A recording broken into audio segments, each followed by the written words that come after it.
की सबाई के जय जीशु। ये सुंदर अवसर मुझे जो मिला है परमेश्वर के वचन से बोलने के लिए प्रभु को मैं धन्यवाद देना चाहूँगा, क्योंकि परमेश्वर का वचन सच में जीवित वचन जो हमारे जीवनों को बदलता है। हालेलुया। और अब यहाँ पे आंटी ने जो गाना गाई है ना, हम यीशु के चेले हैं, दुनिया में धूम मचा देंगे। मुझे ये शब्द बहुत अच्छा लगा शुरू का, हम यीशु के चेले हैं और दुनिया में धूम मचा देंगे। और मैं जानता हूँ यहाँ पर जितने भी है सभी विश्वास में बहुत आगे हैं, बहुत सालों से विश्वास में আমরা পুরনো বিশ্বাসী। তাই জন্য আমি আজকে এখানে সুসমাচার দেব না, আমি বিশ্বাসের কথাও বলবো না, কিন্তু আমি আজকে এখানে যে বাক্যটা নিয়ে এসেছি সেই বাক্যটা কিন্তু হচ্ছে আমাদের এক স্টেপ আগে। এখনও যদি আমরা সুসমাচার আর বিশ্বাসে যদি কথা নিয়েই এগোতে থাকি তাহলে কিন্তু আমরা ছোট বাচ্চাদের মতনই থাকবো, আমাদেরকে এগোতে হবে। তাই জন্য ঈশ্বরের বাক্য আজকে যেটা আমার মনে এসছে আর আমি এটা ভাবলাম कि এটা আমি দেব, সেটা হচ্ছে টপিক যেটা আছে আমি হিন্দিতে আগে পড়ে নেব, তারপরে বাংলাতে আমি বলে দেব। परमेश्वर द्वारा दी गई सेवकाई और वरदान, মানে परमेश्वर द्वारा যেটা আমাদেরকে সেবকাই এটা কাজ দিয়েছে আর যা বরদান দিয়েছে সেইটা ব্যাপারে আমি আজকে বলবো। এটা হচ্ছে টপিক। আর আমরা বাক্য যেটা দেখব সেটা হচ্ছে ইফিসিয়ান 4:11, যেটা আমরা সবাই খুব পরিচিত এই বাক্য দিয়ে। ইফিসীয় 4:11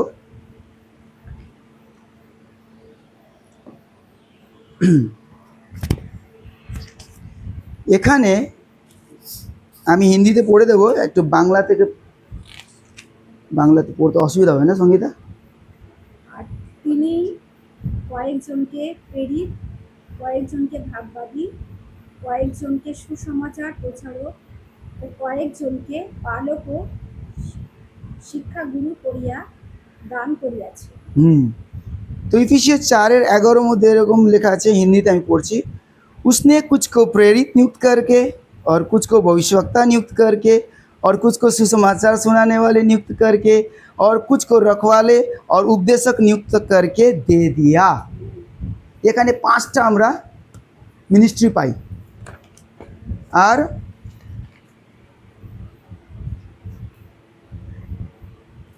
ঈশ্বর যেটা আছে, ঈশ্বর परमेश्वर উনি কলিসিয়াকে মজবুত করার জন্য, কলিসিয়াকে মজবুত করার জন্য আর আত্মিক রূপেও বিকশিত বাড়ানোর জন্য এই সব আলাদা আলাদা বরদান আর সেবকাইটা দিয়ে থাকে। এটা লক্ষ্য রাখবেন, আলাদা আলাদা বরদান, আলাদা আলাদা সেবকাই এই কারণে প্রভু দেয়। কিসের জন্য? কলিসিয়া মজবুত হোক, চার্চ মজবুত হোক আর আত্মার বিকশিত হোক, আত্মাতে বাড়ুক। প্রত্যেক বিশ্বাসীর যে স্থান আর যে উদ্দেশ্য দিয়েছে সেটা হচ্ছে ঈশ্বরের কাছে খুবই গুরুত্বপূর্ণ, খুবই মহত্বপূর্ণ। যেখানে যাকে ঈশ্বর যেরকমভাবে ডেকেছে আর যেরকমভাবে যে কাজটা দিয়েছে সেটা হয়তো ছোট হোক বড় হোক, যাই না কেন হোক, কিন্তু যেই স্থিতিতে যেভাবে ঈশ্বর ওকে ডেকেছেন সেই উদ্দেশ্যে যে ঈশ্বর যে ডেকেছেন, কিন্তু ওইটা যে যোজনা যে ঈশ্বর ওনার কাছে রেখেছে ওই ব্যক্তির কাছে, ওইটা কিন্তু খুবই ঈশ্বরের কাছে মহত্বপূর্ণ। আমরা অনেক সময় কী ভাবি, অন্যদেরকে দেখে আমরা এটা ভাবি কি আমিও ওরকম হতে চাই, এইটা কিন্তু খুবই ভুল। ঈশ্বর আমাদের কাছে আমাকে যেমনভাবে আমাদেরকে ডেকেছেন যাই কাজ করার জন্য ডেকেছেন সেই কাজে আমাদেরকে বিশ্বাসযোগ্য থাকতে হবে, ওই কাজটাই আমাদেরকে করতে হবে। কেন কি ঈশ্বরের কাছে ছোট বড় বলে কিচ্ছু নেই, ঈশ্বরের কাছে শুধু আজ্ঞাকারিতা আছে, আজ্ঞা। যদি আমাকে বলা হয় একটা চেয়ার ওখানে রাখো, তাহলে ওইটাই আমি কাজ করব, ওইটা কিন্তু ঈশ্বরের কাছে খুব মহত্বপূর্ণ, খুব গুরুত্বপূর্ণ। আজকে আমাদেরকে বুঝতে হবে কি ঈশ্বর সবাইকে আলাদা আলাদা বরদান দিয়েছে, আলাদা আলাদা বরদান দিয়েছে। ওই বরদানটাকে বুঝতে হবে নিজের জীবনে। কেন কি যদি আমরা ওই বরদান, ওই সেবাকাই আমাদের নিজের জীবনে যদি না বুঝি, তাহলে কিন্তু আমরা সবসময় কি করব, ঈশ্বরকে অবহেলনা করব, ঈশ্বরের আজ্ঞাকে আমরা ডিনাই করব, মানব না। হয়তো আমরা ভাবছি হ্যাঁ আমি কাজ করছি, নিজের থেকে কাজ করা চলবে না। ঈশ্বরের রাজ্যে কাজ করার জন্য, ঈশ্বর কি কাজ করার জন্য, কি সেবা করার জন্য ডেকেছেন, সেইটা কিন্তু বুঝতে হবে আমাদের। যখন রাজা সুলেমান মন্দির বানাচ্ছিলেন, তখন কিন্তু ওই মন্দির বানানোর জন্য একটাই লোক ছিল না, কিন্তু অনেক ধরনের লোক, অনেক ধরনের, অনেক প্রকারের ওদের বুদ্ধি ছিল। কেউ এইটা কাজ ভালো জানতো, কেউ এইটা কাজ, সব মিলেমিশে করেছে, তারপরে মন্দিরটা তৈরি হয়েছে। ওরকমই ঈশ্বরের, পরমেশ্বরের, প্রভু যিশুর খালিসা তৈরি করার জন্য ঈশ্বর কি করে, অনেক অনেক লোকেদেরকে অনেক প্রকার, অনেক ধরনের বরদান দেয় আর সেবা কাজ দেয়। সেটা আমাদেরকে বুঝতে হবে। প্রথম যে পয়েন্টটা আমি বলতে চাই সেটা হচ্ছে ঈশ্বরই আমাদেরকে সেবা কাজটা দেয়, কেউ মানুষ দেয় না, কিন্তু মনে রাখবেন। যদি বলা হয় আমার দ্বারা আপনি গান করুন, যদি বলা হয় আপনি প্রচার করুন, যদি বলা হয় আপনি প্রার্থনা করুন, যদি বলা হয় আপনি ভাই ওখানে গিয়ে ওই ভাইটাকে দেখুন, ওই বোনটাকে দেখুন অসুস্থ আছে, এইটা কিন্তু ঈশ্বরের কাজ, এটা কিন্তু ঈশ্বর সেবা কাজ দিচ্ছে। ওকে জল দেওয়া, একটা ঈশ্বরের লোককে জল দেওয়া, সেইটাও একটা সেবা কাজ। ওর জন্য তো ঈশ্বর বলেই রেখে দিয়েছেন যে কেউ যদি আমার লোককে এক গিলাসও যদি জল দেয়, তাহলে ও প্রতিফল কোনো মুহূর্তেই হারাবে না, প্রতিফল পাবে। তাই এটা লক্ষ্য রাখতে হবে, যেই কাজ, যে সেবাটা আমরা পাই, সেটা ভাবতে হবে কি ঈশ্বরই ওই সেবা কাজটা আমাকে দিয়েছেন, বুঝবেন কিন্তু। তাই জন্য ইফিসিয়ার 4:11 যেটা আমরা পড়লাম, ওখানে লেখা আছে প্রথমেই কি উনি কি করেছেন, নিযুক্ত করেছেন। ওখানে প্রত্যেকটা যেটা মিনিস্ট্রি আছে 5খানা, ও প্রত্যেক 5খানা মিনিস্ট্রির আগে আমরা এটাই পাই কি উনি নিযুক্ত করেছেন, নিযুক্ত করেছেন। মানে এটা ঈশ্বর যে নিযুক্তি করেন, এটা ঈশ্বর, ঈশ্বরের কাজ। তাই জন্য আমাদের এবার কর্তব্য কি, আমাদের কর্তব্য এটা অন্যদেরকে না দেখে ঈশ্বর আমাকে কি কাজ দিয়েছেন, কি বরদান দিয়েছেন, কি সেবা করতে উনি আমাকে বেঁচেছেন, ডেকেছেন, সেইটাকে বুঝতে হবে, ওইটাকে নিয়ে চলতে হবে। যদি কাউকে যদি গানের যদি বরদান থাকে না, ও যদি গান গায় তাহলে আত্মা বাঁচবে, ও যদি প্রচার করবে আত্মা বাঁচবে না। যদি কেউ প্রচার করে আত্মা বাঁচে, ও গান করলে কিন্তু আত্মা বাঁচবে না, ও প্রচার করলে আত্মা বাঁচবে। যদি কাউকে প্রার্থনার যদি সেবাকায় দেওয়া আছে, ও যদি প্রার্থনা করে আত্মা বাঁচবে। তো এইটা হচ্ছে সেবা। ঈশ্বর কাকে কি কাজ করার জন্য, কি সেবা করার জন্য ডেকেছেন, সেইটা বুঝতে হবে। তাই জন্য যেইটাই কাজ আমরা আমাদের জীবনে কখন আমরা বুঝতে পারবো যে ঈশ্বর আমাকে এই কারণ, এই কাজের জন্য ডেকেছে, সেই কাজটাকে ভাবতে হবে কি ঈশ্বরই আমাকে এই সেবা কাজের জন্য কী করেছে, নিযুক্তি করেছে। তাই জন্য এটা বুঝতে হবে উনি নিযুক্তি করে কি কি দিয়েছেন, কালিসিয়াকে নিযুক্তি করে দিয়েছেন, উনি প্রেরিত দিয়েছেন, তাই না, যেটা আমরা পড়লাম। আর নিযুক্তি করা যেটা আছে, ওর অর্থ হচ্ছে একটা সত্যিকারে যে সেবক হয়, ও মানুষের ইচ্ছা না, কিন্তু কি আছে, মানুষের ইচ্ছা দ্বারা না, ওটা নিজের প্রসিদ্ধি মানে নাম করার জন্য না, যে সেবাকাইটা আমরা আমাদেরকে ঈশ্বর দিয়েছে সেটা নাম করার জন্য না, বরঞ্চ আর ঈশ্বরের এটা ডাকা, বুলাহাট যেটাকে বলা হয়, ঈশ্বর আমাদেরকে ডেকেছেন ওই কাজটা করার জন্য। আমরা যদি ওই বরদানটা নিয়ে যখন আমরা এগিয়ে চলে যাই, তখন আমরা ফুলে যাই। অনেক ফুলে গেছে, আমরা ছেড়ে দিই না, অনেকজন ফুলে গেছে, যে ফুলে গেছে সে পড়েও গেছে। তাই জন্য ওরা কি ভেবেছে? ওরা ভেবেছে কি, এইবার আমি তো প্রসিদ্ধ হয়ে গেছি, নাম হয়ে গেছে আমার, তাই জন্য কি হলো, ও পড়ে গেছে। তাই জন্য ওদেরকে এইটাই ভাবতে হবে কি, আমাকে ঈশ্বর ডেকেছে এই কাজের জন্য, তাই জন্য প্রভু আমাকে কি করছে, প্রয়োগ করছে, ওনার রাজ্যের জন্য প্রয়োগ করছে, ওনার কাজে আমাকে প্রয়োগ করছে। এইটা আমাদেরকে বুঝতে হবে। আর আমাদের যে বুলাহাট যেটা আছে, আমাদের যে কলিংটা আছে, যেটা আমাদেরকে ঈশ্বর ডেকেছে, সেইটা কিন্তু কারো অন্য সঙ্গে তুলনা করতে নেই, কখনো তুলনা করতে নেই। আমি কেন ওরকম করতে পারছি না, ওর মতন কেন করতে পারছি না, কখনো তুলনা করবেন না। এইটা কিন্তু লক্ষ্য রাখবেন। তুলনা করলে, যখনই তুলনা করবো কিন্তু তখনই আমাদের কী হবে, পতন শুরু হয়ে যাবে। তখন ঈশ্বর আমাদের জীবনকে ওনার রাজ্যের জন্য ইউজ করবে না, এটা ভাববেন। আমাদেরকে জিজ্ঞেস করতে হবে প্রভুর কাছে কি, আমাকে কি কাজ করার জন্য প্রভু আপনি আমাকে ডেকেছেন। কি আমরা আজও জানি কি প্রভু আমাদেরকে কিসের কাজের জন্য ডেকেছেন? এত বছর বিশ্বাসী হয়ে আছি, এত বছর ধরে আমরা প্রভুর পিছনে বিশ্বাস করে হাঁটাচলা করছি, আজ পর্যন্ত কেউ বলতে পারবে?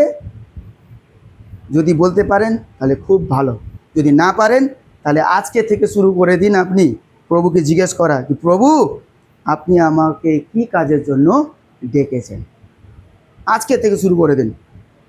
দ্বিতীয় পয়েন্ট আমি বলছি, আলাদা আলাদা যেটা সেবকায় আছে, ওইটা কিন্তু সেবকায় বরঞ্চ আলাদা আলাদা থাকুক না কেন, কিন্তু আলাদা আলাদা সেবকায় হলেও উদ্দেশ্য কিন্তু এক। দ্বিতীয় পয়েন্ট যেটা হচ্ছে, আলাদা আলাদা সেবকায় হলেও উদ্দেশ্য কিন্তু আমাদের একই। সবাই আলাদা আলাদা কাজ করছেন ঈশ্বরের রাজ্যে, কিন্তু উদ্দেশ্য একটাই, আলাদা আলাদা উদ্দেশ্য নেই কিন্তু। আর ওই উদ্দেশ্যটা কি? উদ্দেশ্য, কাজ আলাদা আছে, উদ্দেশ্যটা কি? উদ্দেশ্যটা এটাই কি, প্রভু যীশু খ্রিস্টের দেহে, তার মানে হচ্ছে কালিসিয়া মজবুত হোক। হালেলুয়া। প্রভু যীশুর দেহে সেটা হচ্ছে কালিসিয়া, আর এই কালিসিয়াটা কি হোক? মজবুত হোক। অনেক আমি দেখেছি কালিসিয়াতে বরদান পেয়ে সব ভিন্ন ভিন্ন ছিন্ন ভিন্ন হয়ে গেছে, আর কালিসিয়া ভেঙে গেছে, টুকরো টুকরো হয়ে গেছে। ওই কালিসিয়া নেই, বাড়ছে না, ছোট হয়ে গেছে আরো ভেঙে ভেঙে। তাই জন্য এইটা জানতে হবে কি, বরদান সেবকায় অনেকগুলো থাকতে পারে, কিন্তু উদ্দেশ্যে আমাদের একটাই থাকতে হবে, আর একটাই উদ্দেশ্য, সেটা হচ্ছে কলিসিয়াটাও কি হোক? মজবুত হোক, স্ট্রং কলিসিয়া হোক, মজবুত হোক।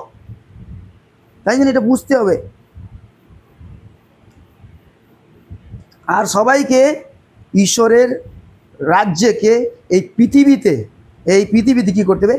বিকশিত করতে হবে, বাড়াতে হবে। প্রভু যিশু প্রার্থনা করাতে শেখালেন, তখন কি বললেন? আপকি রাজ্য ইস ধরতি মে ভি আয়ে, ঈশ্বরের রাজ্য এই ধরতিতে আসুক। এইটা ঈশ্বরের মিশন। ঈশ্বর চায় কি ঈশ্বরের রাজ্য এই পৃথিবীতে আসুক, কিন্তু শয়তান আসতে দিতে চায় না, শয়তান আটকিয়ে রেখে দিয়েছে। কিন্তু একটা লক্ষ্য রাখবেন, ঈশ্বরের বাক্য বলেছে, যখন এই পৃথিবীর সমস্ত জীবিত প্রাণীরা ঈশ্বরের বাক্য শুনে নেবে, তখন ঈশ্বর চলে আসবেন। এটা কিন্তু পূরণ হবে, অবশ্য হবে, এটা কিন্তু মিথ্যে কথা না। সবাই শুনতে পারবে, কেউ এরকম প্রাণী থাকবে না যে বলতে পারবে না আমি ঈশ্বরের বাক্য শুনিনি। ওই সময়টা খুব শীঘ্রই আসবে। কেন কি, এখন যা মিডিয়া হয়ে গেছে, যেরকম এখন পদ্ধতি হয়ে গেছে, আমি প্রচার করছি এখানে, কিন্তু শুনতে পাচ্ছে অনেক দূরে দূরে। হালেলুয়া। তাই জন্য এটা ভাবতে হবে যে আমাদের মিশন যেটা আছে, ঈশ্বরের যে মিশনটা আছে, সেটা হচ্ছে ঈশ্বরের রাজ্যকে কী করতে হবে, এই পৃথিবীতে বাড়াতে হবে। আর রাজ্যটা কি, কীরকম রাজ্য, সেটা কিন্তু বুঝতে হবে। এই সংসারে পৃথিবীর মতন রাজ্যটা না, কিন্তু যেমনি আমাদের নেতারা রাজ্য করে, আগে ওরকমই ভেবেছিল প্রভু যিশুর রাজ্য এরকম হবে বলে। না, ঈশ্বরের রাজ্য হচ্ছে, ঈশ্বর রাজ্য করে, সেটা হচ্ছে আমাদের হৃদয়ে। হালেলুয়া। প্রত্যেক ব্যক্তির হৃদয়ে ঈশ্বর রাজ্য করতে চায়। আমাদের হৃদয়ে জানেন একটা সিংহাসন আছে, আমাদের হৃদয়ে একটা সিংহাসন আছে। ওই সিংহাসনে কেউ নিজে বসে আছে, ওই সিংহাসনে নাহলে অন্য কাউকে বসিয়ে রেখে দিয়েছে। আর যিশু চায় ওই সিংহাসনটা উনি বসতে। তাই জন্য যিশু বলেন, আমি দেখো দরজায় কি করছি, ঢক ঢক ঢক ঢক করছি, যে খুলবে আমি ভিতরে আসবো। তাই জন্য ওই ঢক ঢকটা প্রত্যেক ব্যক্তির জীবনে করছে। আর যে শুনবে খুলবে, যখন যিশু ওর ভিতরে ওর জীবনে যাবে, ওই সিংহাসনে যে যে হৃদয়ে যে সিংহাসন আছে, ওখানে যখন যিশু বসবে, তখনই যিশু ওর জীবনে কি করতে পারবে, রাজ্য করতে পারবে। আর ওর প্রভু যিশুর ঈশ্বরের রাজ্যটা ওর ব্যক্তি জীবনে চলে আসবে। তাই জন্য আমাদের মিশনটা হচ্ছে এইটাই, যে ঈশ্বরের রাজ্যকে এই পৃথিবীতে আনতে হবে। এটা ঈশ্বরের রাজ্য, আর এটাই কাজ। বরদান অনেক থাকতে পারে, কাজ অনেক থাকতে পারে, কিন্তু একটাই উদ্দেশ্য, এইটাই হচ্ছে আমাদের কি, আলাদা বরদান হলেও আমাদের উদ্দেশ্যটা একই থাকতে হবে। 3 নম্বর পয়েন্ট হচ্ছে এই সেবকায়ের যে উদ্দেশ্য যেটা আমাদেরকে দিয়েছেন প্রভু, তার উদ্দেশ্য হচ্ছে লোকেদেরকে তৈরি করানো। উদ্দেশ্য যেটা আছে, লোকদেরকে তৈরি করানো। ইফিসীয় 4 যদি 12 আমরা পড়ে দিই, নিচে ওখানে লেখা আছে, 12তে একটু বাংলাতে একটু পড়ে দাও।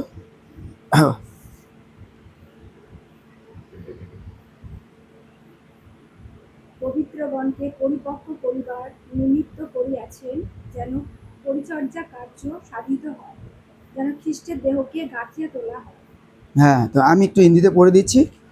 जिससे पवित्र लोग सिद्ध हो जाए और सेवा का काम किया जाए और मसीह की देह उन्नति पाए। তাহলে হচ্ছে সেবকায়ের উদ্দেশ্য হলো লোকেদেরকে কী করা, তৈরি করানো। একটা ভালো, একটা সত্যিকারে যে ঈশ্বরের সেবক থাকে না, ও শুধু নিজেই সেবা করেন না, বরঞ্চ অন্যদেরকেও পরমেশ্বরের কাছে সেবার জন্য তৈরি করে। এটা লাগে, डिसाइपल मेक्स डिसाइपल्स, चेलाई चेला को बनाता है। হ্যাঁ, শিষ্যই শিষ্যকে তৈরি করে। তাই জন্য এই পদ্ধতিটা, এই টেকনিকটা প্রভু যিশু আমাদেরকে শিখিয়েছেন, বলেছেন। তাই জন্য এটা আমাদেরকে জানতে হবে। তাই জন্য একটা যে সত্যিকারে যদি ও বলে কি আমি ঈশ্বরের সেবক, তাহলে ও কি হয়, ও নিজেও সেবা করে আর অন্যদেরকেও পরমেশ্বরের সেবা করার জন্য তৈরি করে। এটা মনে রাখবেন। একটা ভালো শিক্ষক কি করে জানেন, নতুন সেবককে তৈরি করে। একটা ভালো শিক্ষক যে ঈশ্বরের বাক্য যে শেখায়, ও ভালো শিক্ষক একটা নতুন সেবা করার সেবককে তৈরি করে। একটা পালক কি করে, বিশ্বাসীদেরকে আত্মাতে কি করে, ওকে বাড়ানো সাহায্য করে একটা পালক। আর একটা প্রচারক কি করে, একটা প্রচারক অন্যদেরকে যিশু খ্রিস্টের পাশে নিয়ে আসে। প্রচারক কি করে, যিশু খ্রিস্টের কাছে নিয়ে আসে অন্যদেরকে, লোকেদেরকে। আর একটা পালক বিশ্বাসীদেরকে কি করে, আত্মাতে বাড়ায়। আর একটা শিক্ষক একটা নতুন সেবককে কি করে, তৈরি করে। এটা জানবেন। তাই জন্য সেবকায়ের উদ্দেশ্য হলো লোকেদেরকে কি করা, তৈরি করা, এরকমভাবে তৈরি করা। তাই জন্য আমরা পাই প্রভু যীশু খ্রিস্ট শিষ্যদেরকে চয়ন করেছিলেন। কেন? ওনার কাজটাকে এগিয়ে নিয়ে যাবেন, তৈরি করেছিলেন, সঙ্গে নিয়ে উনি যখন সেবা করেছেন 3.5 বছর, পুরো উনি চেলাদেরকে নিয়ে সঙ্গে নিয়ে শিখিয়েছেন। সব কিছু ওনাকে প্র্যাকটিক্যালি দেখিয়েছেন, সব কিছু ছেলেরা দেখেছে। এটা হচ্ছে শেখানো কাজ। তো এই শেখানো কাজটা একটা যদি সত্যিকারে যদি ঈশ্বরের সেবক হয় তাহলে ও নিজেও সেবা করবে আর অন্যদেরকেও সেবা করাতে শেখায়। চতুর্থ পয়েন্ট আমি বলছি, সেবকাই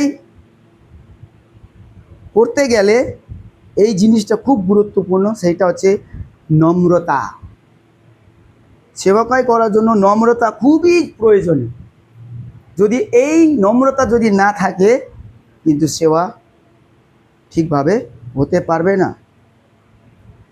ঈশ্বর আমাদেরকে যে বরদানটা দিয়েছেন, এই বরদানটা এই কারণে এইটার জন্য দেননি কি আমরা নিজের নামটাকে বড় করি।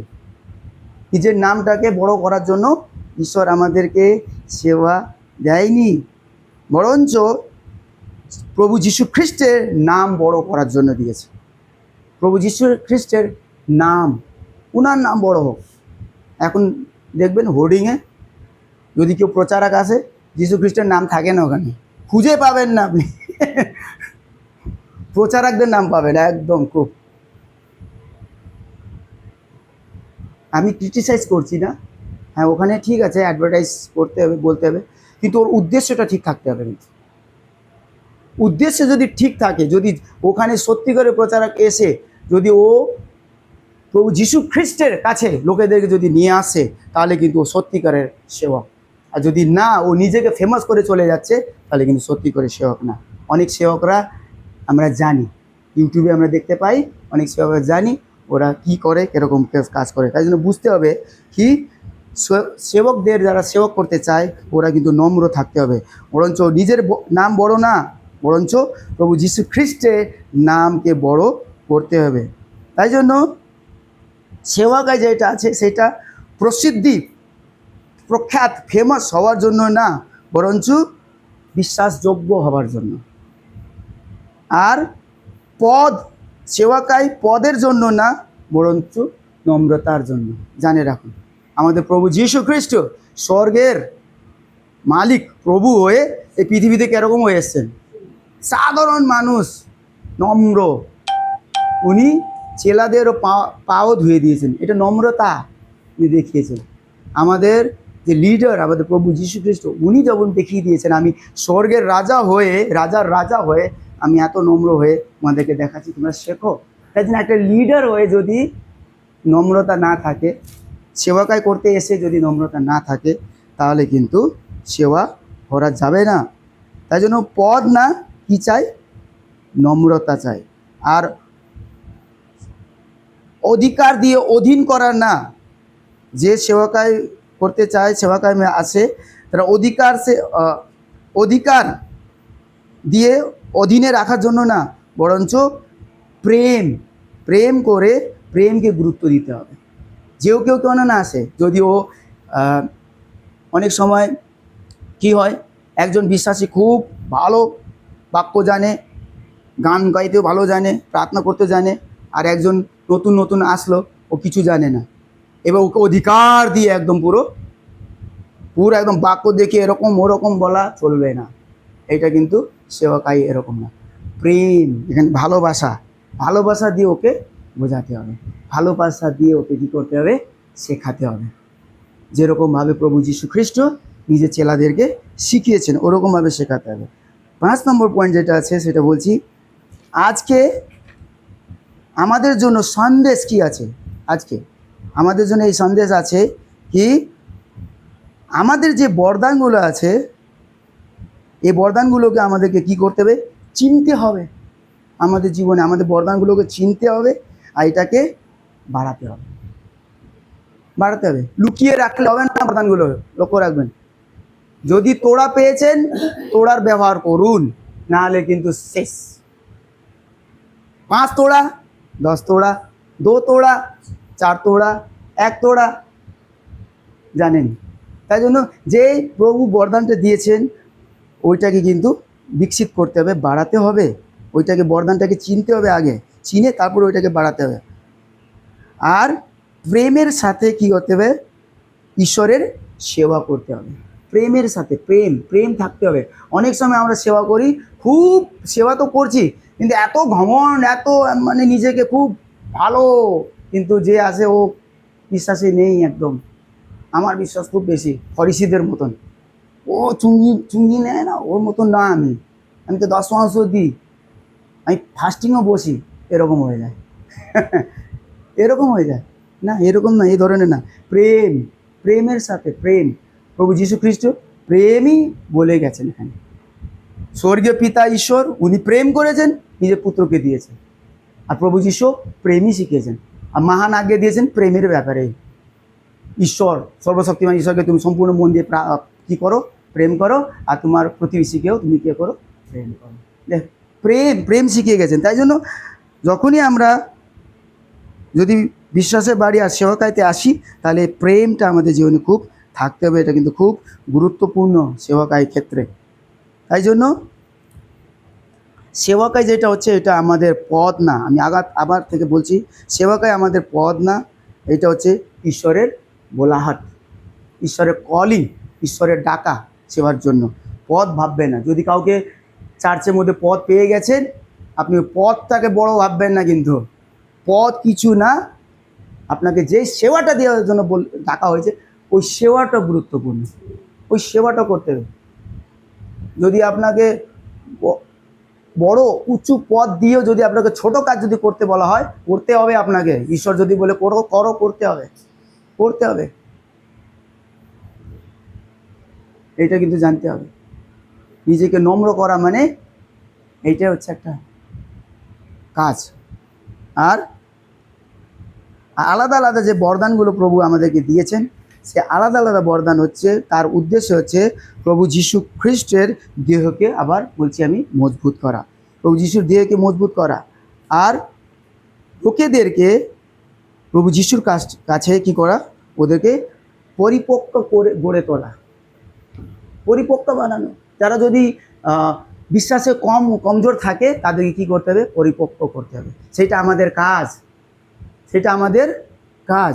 আর ওই পরিপক্কটা যেমনভাবেও হতে পারে, হয়তো ওর সঙ্গে গান করে হতে পারে ঈশ্বরের, হয়তো ওর সঙ্গে প্রার্থনা করে হতে পারে, হয়তো ওর সঙ্গে ঈশ্বরের বাক্য দিয়ে হতে পারে, হয়তো ওকে সেবা যত্ন করে হতে পারে। একটা ছোট্ট গল্প বলে দিই, জানেন, একটা পাস্টর প্রচার করছিল, চার্চে সেবা হচ্ছিল, চার্চে সেবা হচ্ছিল। আর ওই সেবার মধ্যে কী হচ্ছিল, সবাই ওখানে সেবা বসে আছে, আর যখন গান বাজছিল, তখন একটা ভদ্র মহিলা পাশ থেকে যাচ্ছিল, ওর মনে অনেক দুঃখ ছিল, অনেক দুঃখ কষ্ট। যখন ওই গানটা যখন ও শুনলো, তো শোনার পর কী হলো, ওর মনটা না খুব টেনে নিল ওখানে চার্চে যাওয়ার জন্য। এত সুন্দর গান, এবার যখন টানছে, তখন ও কী করলো, নিজেকে আটকাতে পারলো না। আর ও যখন চার্চে গেল, সবাই ওর দিকে তাকাচ্ছে। কেন? কেন কি সবাই জানে ওই যে মহিলাটা, ওইটা ওর স্বভাবটা ঠিক ছিল না। আপনারা বুঝতে পারছেন, ওর স্বভাবটা ঠিক ছিল না। আর সবাই ওকে ভালোভাবে চিনতো, সবাই চিনতো ওকে, ওটা গ্রাম, সবাই জানে ওখানে, ও চিনতো। তখন সবাই ওকে এমনভাবে তাকাচ্ছে যেন কি ও চোখ থেকে গিলে ফেলবে ওকে। কিন্তু একটা পিছনের সিটে লাস্টের দিকে দরজার সামনে একটা চেয়ারে একটা অনেক বয়স্ক মহিলা বসেছিল। আর যখন উনি দেখলো ওনার পাশে ও দাঁড়িয়ে আছে, তখন ওকে বলল, মা তুমি আসো আমার পাশে বসো। ও বসতে দিল। তারপরে আপনাকে বলে দিই, চার্চ পুরো গান হলো, বর্ষিপ হলো, শেষ হলো, গাওয়াই হলো, প্রার্থনা হলো, সব কিছু হলো, প্রচারক এসে প্রচার করলো, প্রার্থনা হলো, লাস্ট সব চলে গেল, সব শেষ হয়ে গেল। হ্যাঁ, সেবা খতম, শেষ হয়ে গেল, সবাই নিজেদের বাড়ি চলে গেল। কিন্তু জানেন, যে মহিলাকে বসতে দিয়েছিল, ওই মহিলা ওখানে কি গান হয়েছে সেটা ওকে মনে নেই, কি প্রার্থনা হয়েছে সেটা মনে নেই, কি প্রচার করেছে পাস্টার সেটাও মনে নেই। কিন্তু ওকে একটাই কথা মনে আছে, একজন মা ছিল যে আমাকে বসতে দিয়েছিল, এটা সেবা, ওকে মনে রেখেছে। আর ওই যে মনে রাখাটা, ওই যে কাজটা করেছে না, ও জীবনেও ভুলতে পারেনি, জীবনে ভুলতে পারেনি। তাই জন্য সেবা কোনো দিন ছোটো হয় না। সেবার উদ্দেশ্য যেটা হচ্ছে, সেটা শুধু বিশ্বাসীদেরকে নতুন নতুন বিশ্বাসীদেরকে পরিপক্ক করা, মজবুত করা। যেমনভাবে ও যদি ঈশ্বরের প্রতি, যদি ঈশ্বরের বিশ্বাসের প্রতি যদি মজবুত হয়ে থাকে, তাহলে সেইটাই আমাদের সেবা, সেইটাই আমাদের সেবা, সেইটা হচ্ছে ঈশ্বর খুশি হয়। তাই জন্য আজকে নিজেকে প্রশ্ন করুন, নিজেকে একটা প্রশ্ন করুন। প্রশ্নটা হচ্ছে, পরমেশ্বর আমাকে কি বরদান দিয়েছে? প্রশ্ন করুন নিজেকে, আমাকে কি বরদান দিয়েছে। যদি এখন পর্যন্ত আপনি যদি না জানেন, তাহলে সময় আছে, এখনও সময় আছে, সময় শেষ হয়নি। আজকে থেকে আপনি বাড়িতে গিয়ে প্রার্থনা করুন, প্রভু আমাকে কি বরদান দিয়েছেন। তারপরে দ্বিতীয় প্রশ্ন হচ্ছে, আমাকে যে বরদানটা দিয়েছেন, আমি সে বরদানটা কি কালিশিয়ার আর লোকেদের জন্য, লোকেদের ভালোর জন্য কি ব্যবহার করছি? যদি আপনারা জেনে থাকেন আপনার বরদানটা, তাহলে এইটা প্রশ্ন করুন নিজেকে, কি যে বরদানটা আমি পেয়েছি, প্রভু ওই বরদানটা কি আমি কালিশিয়া আর লোকেদের ভালোর জন্য কি ব্যবহার করছি? এইটা প্রশ্ন, এই দুটো প্রশ্ন আপনারা অবশ্যই করুন। তাহলে আপনি বুঝতে পারবেন যে ঈশ্বর আপনার জীবনে যে সেবাকাইটা দিয়েছে আর যে বরদানটা দিয়েছে, সেইটা অনুযায়ী আপনি কাজ করছি কি না। তাই জন্য এটা খুবই আমাদের জীবনে জানার প্রয়োজন আছে। তাই জন্য বললাম, প্রথম যেটা বললাম, পরমেশ্বরই সেবাকাই দেয়। দ্বিতীয়, আলাদা আলাদা সেবাকাই হলেও উদ্দেশ্য কিন্তু একই। আর সেবাকায়ের উদ্দেশ্য হলো লোকেদেরকে তৈরি করানো। আর সেবাকায়ের মধ্যে নম্রতা কী করতে হবে, অবশ্যই থাকতে হবে। আর আজকে এই সন্দেশটা কি, এটা আমাদের সন্দেশটা কি আজকে। প্রভু এই বাক্য দ্বারা আমাদের সকলকে আশীর্বাদ করুন। আশা করি ঈশ্বর আপনাদের সঙ্গে কথা বলেছেন। আর আসুন আমরা প্রার্থনা করি, আর বাড়ির লোকের জন্য প্রার্থনা করি।